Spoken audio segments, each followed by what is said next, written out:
Hello everyone. So here we are with our special episode of Kaloke with a very special book, The Forest That Ate People. And I am here today with two talented young creators, Harshita Hiya and Shreya Prasad, who are the creators behind this book. So, Harshita, I came to know you first, through your translation of Somitati's poetry, which won the Jivanananda Das Award. And then I came to see your translation of short fictions that appeared in the Antonym magazine. And then, third one, I saw your writing, original writing, The Forest That Ate People. So, looks like I know little bit of your creation, but maybe it is the tip of the iceberg. You might be doing something more. So, what all you are up to, and tell about yourself. For now, in addition to my translation work and my creative writing, I'm doing my PhD from DU in English, and there I'm focusing more on looking at even in my PhD I'm looking at Assamese fiction written in English, and yeah, it's sometimes it gets a lot, all this juggling, and if I'm moving if I'm focusing on one, the rest falls behind, and this keeps happening. But I hope the more I do this, the more I can balance it better. And now I'm just starting to get the hang of things, because it hasn't been that long that I started on my PhD journey, and it hasn't been so hopefully in the future I can strike the perfect balance. Thank you. You see, the content is God, but book, I say, is goddess, because it's a creation. You really need to look good and feel good before you get into the content.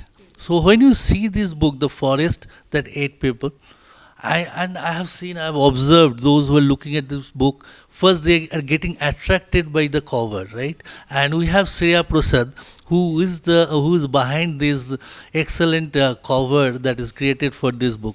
So, Shreya, tell me a little bit about yourself and what you do. So I too am pursuing my PhD from JNU on Indian fantasy.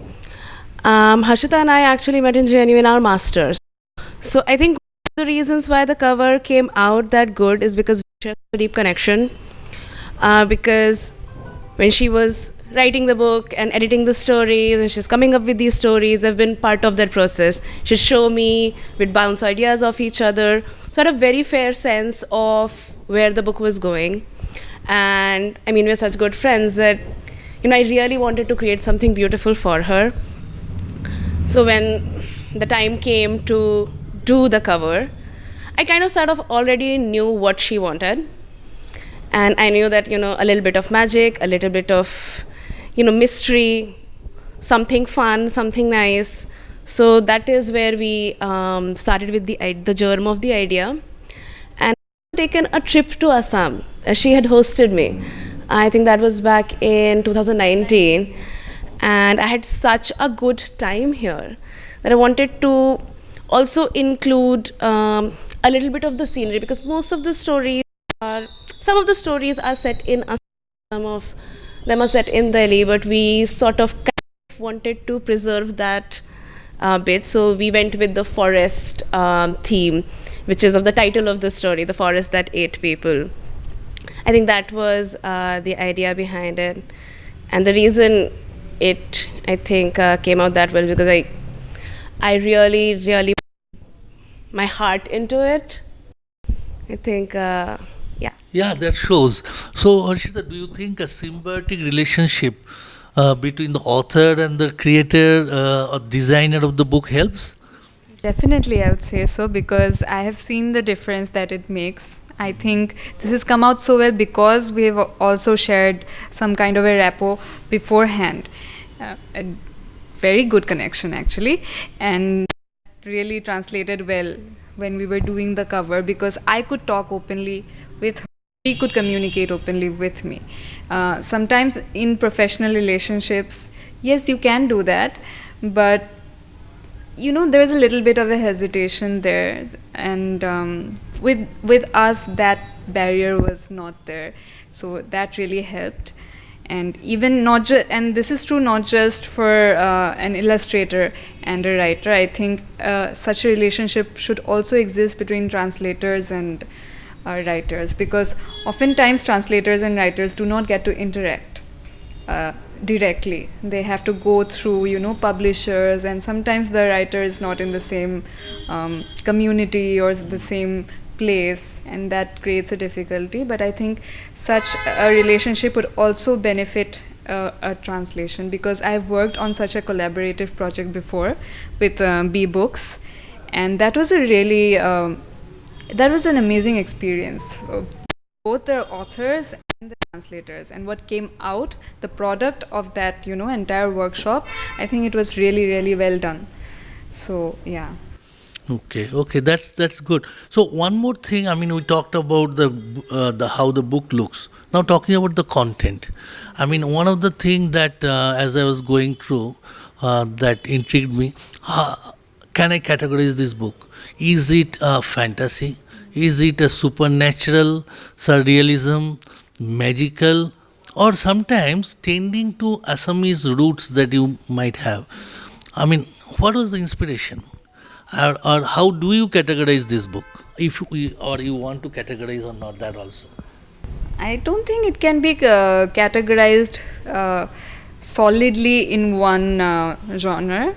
I think it flits between a lot of things, but that doesn't take away from the content. That doesn't take away from the the rhythm of the stories, I believe.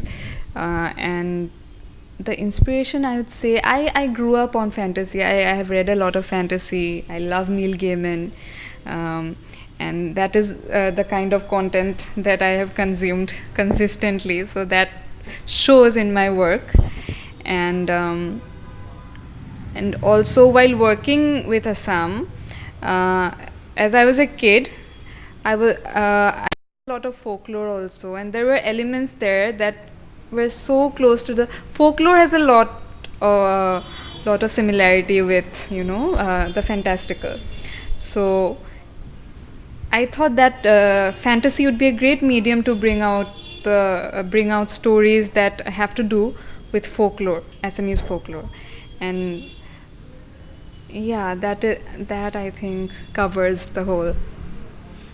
So you are a theoretician on fantasy, right? You are doing PhD on Yeah. fantasy. So how you will categorize the book? Oh yes, please answer.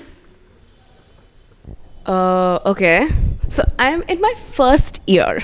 I would like to say that in the get-go, okay? But I think broadly speculative, right? And again, that's why I love the term speculative, because it can encompass a lot. When we talk about, say, fantasy, the kind of things that we think immediately are, say, Lord of the Rings or now Game of Thrones, something that is completely set in a different world, or Narnia. But with speculative, the point is not just the fantastic or the magic of it. In a speculative work, speculative thing or the fantastic thing within a speculative genre is just a framework through which a story is told.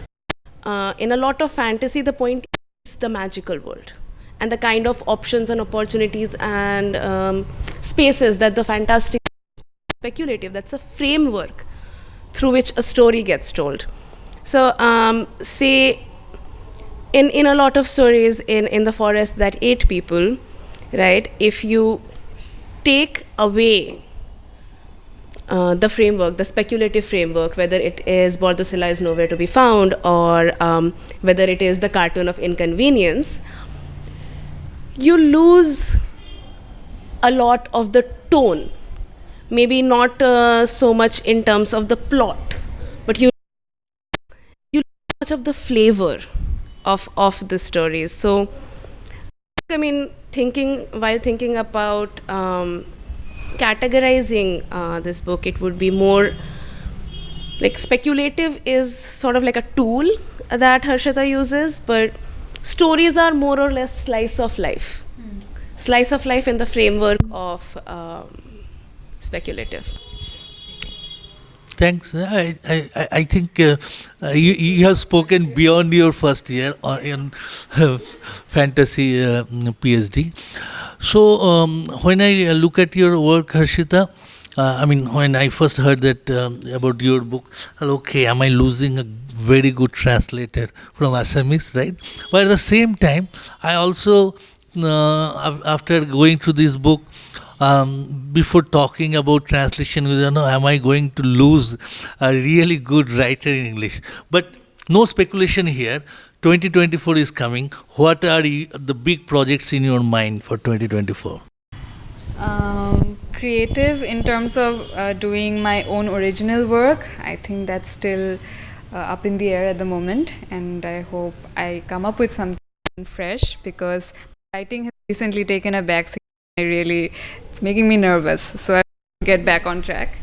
And as far as translation, I have 2-3 projects that are lined up, and one of them is a travelogue that I will be working on for the better part of the beginning of the year, and I'm really excited for it.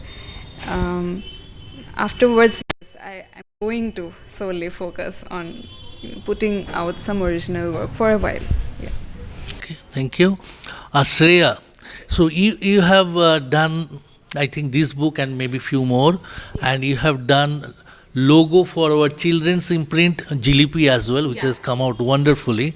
So I know you also have quite a few things up there. So 2024, what are you going to do in the creative side? So I have a lot of things in my head because I plan to take this up seriously. One thing I want to do is a YouTube channel because there are a couple of projects in my head in terms of like videos, like looking at how different mediums communicate different feelings in a painting. If you take the same subject matter and if you say do it in different mediums, how are they different and how do mediums work? So while I was doing the cover, this one, and I was thinking, what kind of colors do I want to use? What kind of transparency do I want? Because the Tara one that I did, the one that I talked about, that's in charcoal, right? That made the tone of the book better, and the vibrant colors here suited the tone of this book better. So since then, I have been thinking about how transparency, tones, how saturated colors are, how they lend to the feel of a particular work. So that is one thing that I want to explore personally. Other than that, I am going to wrestle one of the stories from her, and I'm thinking to make like illustrate the entire story because some of her stories are really, they're very, very visual. So they can come, they can turn out really good as a picture book. But that thing depends on her, okay, because story. You're definitely doing it. I thought it was a surprise. Oh, acha, oh. Whoops. I mean, I can only tell you you have a publisher waiting for that. That's for sure. I mean, I guess the 2024 will be seeing many work from both of you. But now, for 2023, I think this book is something really to feel good about. Both of you as a writer and illustrator, and we as publisher. And I'll ask the readers to just go and check this out. Thanks everyone. Thanks Harshita. Thanks Shreya for your time here. Bye for now.